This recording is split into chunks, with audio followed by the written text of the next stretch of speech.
dengan virus wabah ini, dengan urusan sholatul jum'ah wal jamaah. Mudah-mudahan apa yang saya sampaikan ini dapat memberikan kejelasan fikir kepada ikhwah untuk tidak salah menyimpulkan. Dikarenakan saat ini di tengah-tengah kita telah muncul beragam keputusan yang kalau dikaji-kaji saya meyakini ini akibat kurang mendalami masalah dan informasi, sehingga timbullah kesalahpahaman yang fatal terkait masalah sholatul jamaah dan sholat Jumat, yang mana telah beredar banyak fatwa-fatwa dari ulama-ulama dunia, termasuklah dari Hay'ah Kibarul Ulama Saudiyah, yang mengarah kepada untuk meninggalkan Jumat dan jamaah di masjid terkait dengan perkembangan penularan virus ini.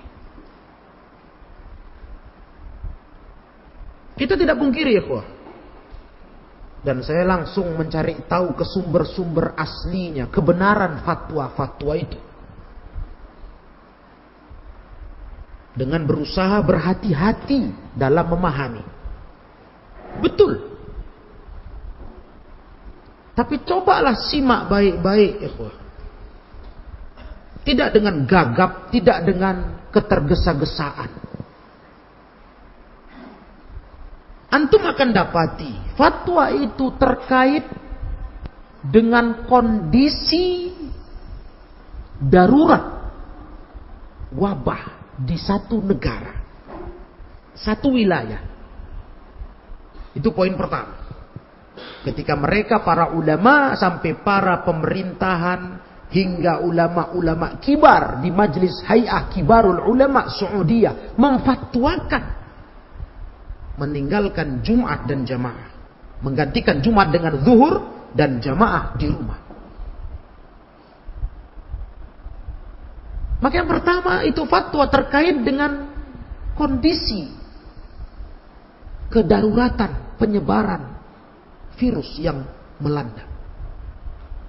Dan yang kedua terkait dengan keputusan pemerintah setempat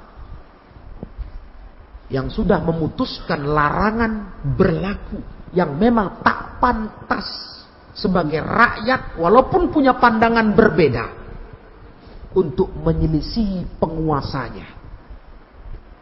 Sebab ikhwah, ada kaidah Ahlus Sunnah, kalau bertentangan keputusan ijtihad rakyat dengan keputusan penguasa dalam perkara yang sifatnya ijtihad, rakyat harus mematuhi penguasa dalam rangka apa? Mempersatukan kalimat kaum muslimin, menghindari perpecahan. Itu kaidah. Maka para ikhwah yang mulia, di awal Syekh Abdul Muhsin Al-Abbad hafizahullah, ulama senior di kota Madinah, ditanya oleh masyarakat negeri Irak, Al-Iraqiyun, tentang meninggalkan sholat Jumat dan jamaah karena virus yang melanda ini. Disebut virus corona. Syekh Abdul Muhsin Al-Abbad menegaskan tidak boleh meninggalkan Jumat dan jamaah. Tidak boleh karena virus ini.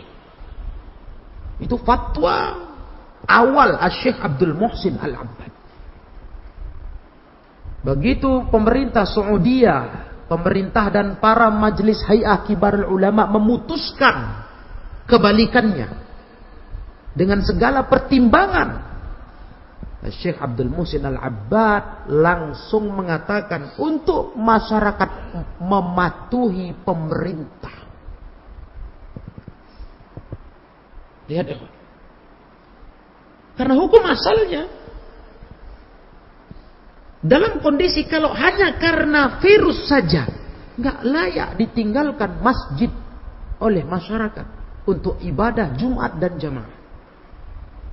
Tapi berhubung ada keputusan penguasa pemerintah yang kaidah ahli sunnah menyuruh kita mematuhi pemerintah. Iya, atiullah wa atiur rasul wa ulil amri minkum. Beliau pun meyakini dan menganjurkan kaum muslimin patuhi keputusan pemerintah. Itu Syekh Abdul Muhsin Al-Abbad hafizahullah ta'ala dari negeri Saudi Arabia. Dan hal yang sama kita dapati bahkan khutbah Jumat kemarin belum sepekan ulama negeri Yaman dari jajaran murid senior Asy-Syaikh Muqbil bin Hadi Al-Wadi'i, Asy-Syaikh Utsman As-Salimi hafizahullah, khutbah Jumat mencela orang-orang yang meninggalkan masjid karena virus ini. Dan beliau menegaskan, tak ada dalil apapun dalam Islam yang membenarkan perbuatan ini. Gak ada dalil apapun. Itu khutbah Jumat. Dan langsung khutbah Jumat dengan suaranya saya dengarkan. Saya ulang-ulang. Tapi begitu diberitahu kepada beliau bahwasanya itu keputusan pemerintah setempat. Ya. Karena kalau bukan keputusan pemerintah, inilah keyakinan ilmunya menurut beliau. Nggak benar menutup masjid. Kalau hanya karena virus ini. Dan beliau berdalil dengan dalil-dalil yang Masya Allah. Mana iman umat Islam ini dengan keyakinan semua dengan izin Allah. Kenapa sampai seperti itu kata beliau. Bukankah Allah berfirman, ma asaba min musibatin illa biiznillah. Surah At-Taghabun ayat 11. Gak ada musibah yang menimpa kecuali izin Allah. Kenapa ketakutan yang berlebihan? Begitulah awal khutbah itu. Tapi selang 2 hari beliau dapat informasi memang ini keputusan negara-negara yang banyak kaum muslimin. Beliau pun mengatakan, taatilah perintah kalian. Untuk menghindari perpecahan di masyarakat. Nah itu kalau kita mau jujur, kesitulah arahan fatwa-fatwa. Begitupun Syekh Sulaiman Ar-Ruhaili ketika ditanya yang menegaskan bahwasanya maksiat orang yang tetap ke masjid setelah muncul larangan dari penguasanya. Betul. Kenapa nggak taat kalau betul muncul larangan? Nah, setelah ini jelas bagi ikhwah semua dimanapun antum berada. Saya ingin menyampaikan kondisi kita. Kondisi kita, masyarakat Sumatera Utara. Yang mana kondisi kita, negeri Republik Indonesia ini tentunya berbeda. Ini negeri adalah negeri kepulauan. Sampai dibahasakan negeri 1000 pulau. Yang tiap-tiap daerah tentu kondisinya tidak sama. Dalam status menyikapi dan status berkembangnya bencana wabah ini. Untuk lebih jelasnya, dalam rangka kalau betul dalihnya orang-orang yang sekarang sudah berani meninggalkan masjid Jumat dan jamaah, yakin dia nggak dosa dengan itu. Supaya jelas, dalam rangka membuktikan kita taat ke penguasa, taat ke pemerintah. Saya akan bacakan ke ikhwah secara ringkas keputusan terbaru organisasi resmi pemerintah yang diakui, Majelis Ulama Indonesia. Ini majelis yang diakui pemerintah, organisasi resmi pemerintah untuk mewakili urusan agama. Ya. Yang baru saja diterbitkan pada tanggal 26 Maret. 26 Maret 2020. Ya, tertanda di Kota Medan. Saya ingin ini menjadi pencerahan kepada ikhwah untuk antum Janganlah berbuat tapi ternyata tidak tepat pendalilannya. Dan antum akan tanggung dosa. Dosa meninggalkan kewajiban sebagai laki-laki ke masjid. Dosa menghukumi orang yang masih ke masjid. Dihukumi berbuat maksiat. Ini dosa. Dan inilah bentuk ketaatan kita kepada penguasa. Dan jangan ada yang berkata, dibenturkannya dengan himbauan pusat. Ikhwah, coba jujur. Kalaupun kita bilang ada himbauan pusat, adakah pelarangan untuk seluruh wilayah Indonesia sudah diharuskan meninggalkan masjid? Kan tidak. Ditambah, tidaklah hal yang berbenturan. Karena ini adalah wadah resmi pemerintah. Di bawah pemerintah daerah yang bersinergi dengan pemimpin daerah Sumatera Utara. Di bawah komando gubernur Sumatera Utara. Jadi saya anjurkan kepada ikhwah sekalian mencari keputusan ini yang memang sudah diedarkan dan bacalah baik-baik agar antum jangan sampai berbuat sesuatu dengan kesimpulan yang salah dan itu akan berakibat dosa karena ini menyangkut kewajiban seorang muslim. Ya, itu maka saya merasa terpanggil mengambil kesempatan kajian malam ini untuk pencerahan kepada ikhwah dimanapun antum berada. Setelah diterangkan menimbang hasil daripada usul pendapat Gubernur Sumatera Utara dengan pada rapat pimpinan Dewan Pimpinan Majelis Ulama Indonesia Sumatera Utara di tanggal 26 Maret 2020. Ya, ini setelah menimbang panjang lebar, Majelis Ulama Sumatera Utara memberikan tausiah keputusan sebagai berikut.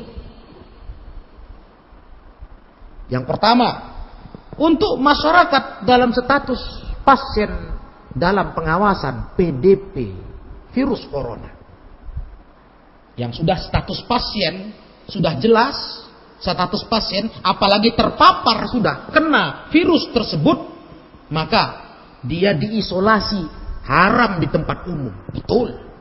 Karena para ikhwan yang mulia, itu dikhawatirkan dia menularkan. Termasuk masjid, dia diharamkan. Yang sudah positif PDP, pasien dalam pemantauan, tinggallah di rumah atau diisolasi di rumah sakit. Jangan berkumpul dengan masyarakat, apalagi ke masjid. Haram. Pas. Sudah? Yang kedua, masyarakat dengan status ODP, orang dalam pemantauan, belum jadi pasien, masih dipantau. Mungkin ada riwayat dia bersentuhan dengan orang positif. Dalam pemantauan, orang dalam pemantauan diharuskan melaksanakan ibadah di rumah sebagai bentuk sadduz dzari'ah. Betul? Karena udah ada gejala. Ada indikasi. Indikasi kalau dia ini terpapar virus ODP, orang dalam pemantauan. Itu harus di rumah saja, sama kayak PDP. Karena sudah nggak sehat ini orang. Sudah bahaya. Dia masuk daftar ODP. Dan di Sumatera Utara udah 1000 lebih daftar ODP. Iya, di Sumatera Utara. Nah, perhatikan aku. Itu betul pas. Itu keputusan yang kedua. Kemudian keputusan yang ketiga, masyarakat yang berada di kawasan yang berpotensi penularan COVID-19 tinggi, berpotensi penularan tinggi wilayah itu, tentu diputuskan oleh pemerintah. Istilah kita mungkin zona merah. Umpama disebutkan daerah ini, lingkungan ini potensinya kuat untuk penularan. Maka lihat keputusannya, ikhwani fillah, dalam rangka mentaati pemerintah ini namanya. Keputusan daripada Majelis Ulama dengan mendengar usul pendapat Gubernur Sumatera Utara mengatakan dibolehkan untuk tidak melaksanakan sholat Jumat dan sholat berjamaah di masjid. Untuk yang tinggal di daerah yang potensi kuat, tinggi penularan. Dan itu sesuai dengan hasil pantau tim penanggulangan bencana. Ini daerah, wilayah ini rawan penularan tinggi. Karena banyak mungkin dari sumber daerah itu pasien-pasien ya, PDP, ODP mungkin. Itu dibolehkan saja untuk tidak ke masjid Jumatan dan jamaah. Nah, baru yang keempat, masyarakat yang berada di kawasan yang potensi penularannya rendah berdasarkan ketetapan pihak yang berwenang dan tidak khawatir tertular virus COVID-19. Penularan rendah. Ya. Dan gak ada kekhawatiran ke arah itu. Di daerah itu, maka para ikhwah, dan ditambah serta mampu menjaga dirinya, tetap wajib melaksanakan sholat Jumat di masjid. Wajib. Tetap wajib. Nah, ikhwanifiddin. Kemudian masalah sholat berjamaahnya dianjurkan berjamaah di masjid. Sebab memang masalah sholat jamaah ini kebanyakan kaum muslimin meyakini hanya sunnah muakkadah. Ya, bukan wajib. Sunnah muakkadah.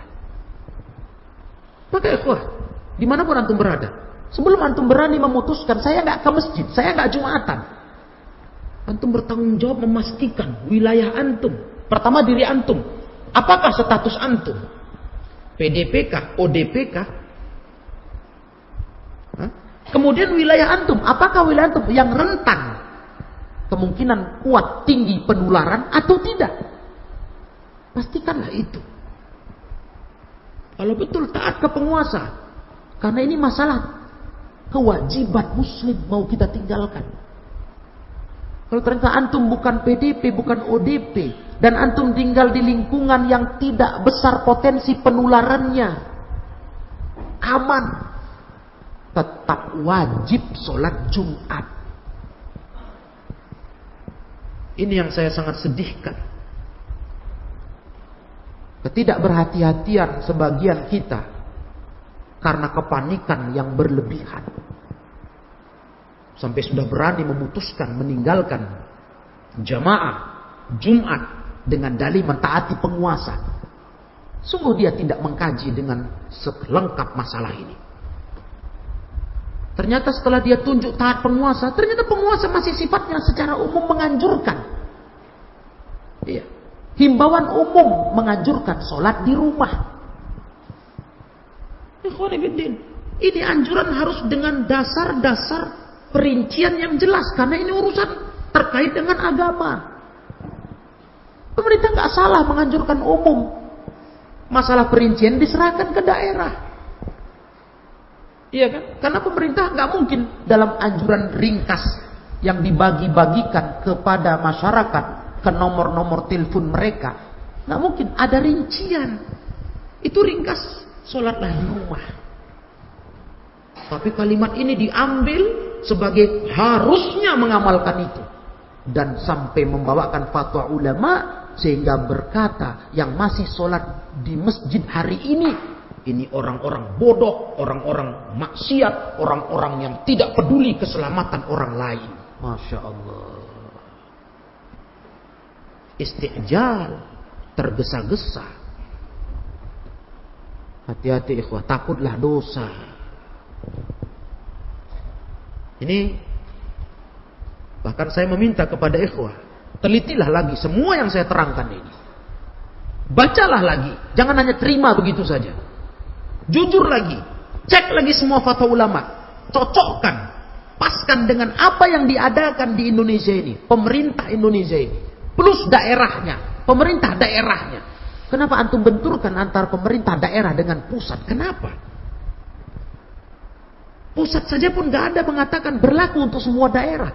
Bahkan MUI pusat memutuskan tiap daerah beda. Karena kasus-kasus status penularan virus ini beda-beda. Ada yang memang sudah darurat karena begitu merebaknya korban, bertambah drastis. Ada yang tidak darurat, cuma siaga darurat. Dan itulah hari ini status Sumatera Utara.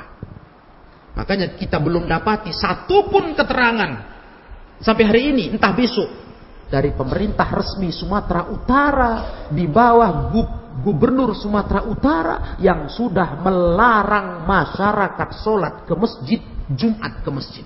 Belum dapat sampai hari ini, detik ini, entah besok. Dan kita siap mematuhi. Kalau memang sudah ditingkatkan kepada pelarangan, kita siap patuhi.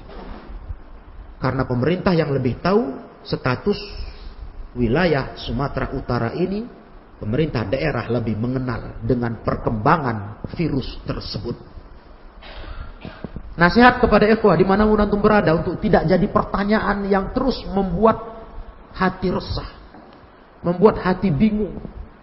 Sampai ada yang bertanya karena merasa katanya nggak nyaman sholat di masjid. Bagaimana kalau saya pilih di rumah saja? Ini bukan masalah pilihan antum, ikhwah. Ini masalah besar. Ini bukan masalah selera tidak seleranya sepiring nasi goreng. Yang boleh antum tak selera, boleh antum selera. Tergantung dengan kondisi perut kita. Ini urusan agama, kewajiban yang mau ditinggalkan. Kewajiban. Kita semua orang yang mewajibi Jumat. Yakin kewajiban Jumat dan jamaah. Makanya mestinya kita berhati-hati untuk memberikan keputusan, langkah. Ini saya bacakan ke ikhwah.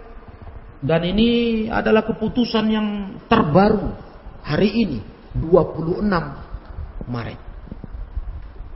Ya, 26 Maret 2020. Keputusan baru hari ini keluar dari Majelis Ulama Indonesia Sumatera Utara. Sebagai wakil pemerintah, wakil pemerintahan Gubernur Sumatera Utara. Iya, dalam urusan agama. Yang memang sudah merapatkan hal ini, sudah berbicara, berembuk dengan sesama mereka. Nah, kalau betul berprinsip dengan akidah ahli sunnah, mestinya ini yang dipatuhi. Dimanapun antum sekarang berada mendengarkan nasihat ini, kalau antum daerah antum masuk dalam catatan zona merah virus COVID-19, dengarkan nasihat ini. Jangan lagi ke masjid, sholatlah di rumah, karena penyebarannya tinggi. Zona merah.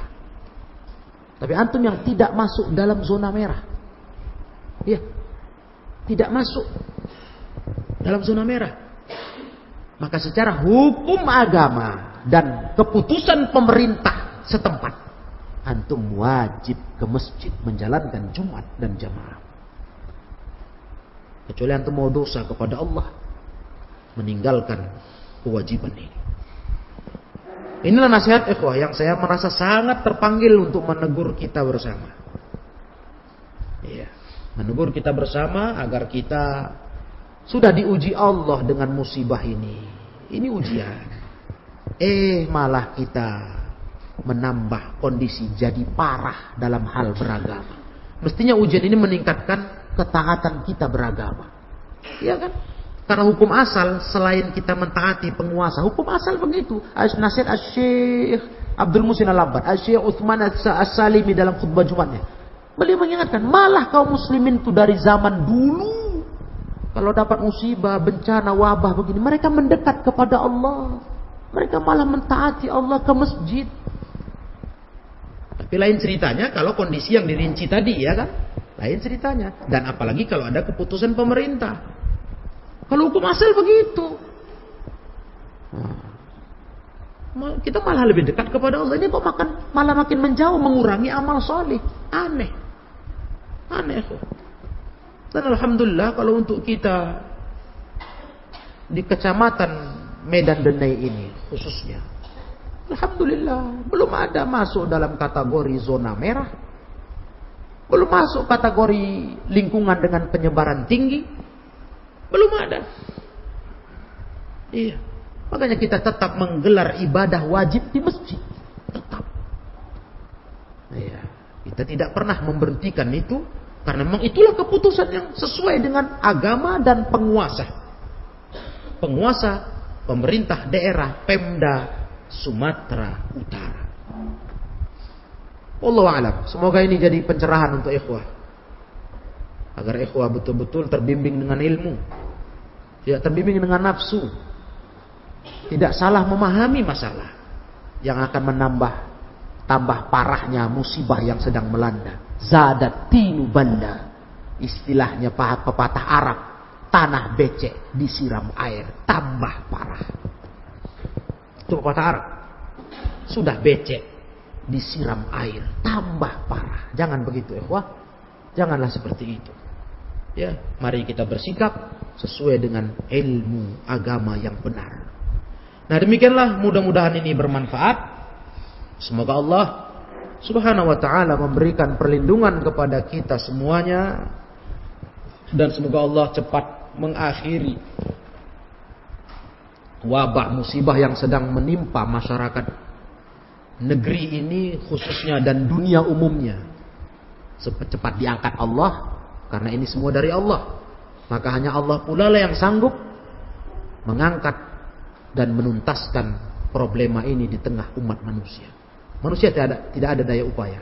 Hanya Allah dengan bantuannya yang dapat menyelamatkan dan menyelesaikan masalah yang terjadi di tengah umat manusia. Wallahu a'lam bissawab. Semoga bermanfaat. Wallahu a'lam bissawab. Wa akhiru da'wana anil hamdulillahi rabbil alamin. Wassalamu alaikum warahmatullahi wabarakatuh.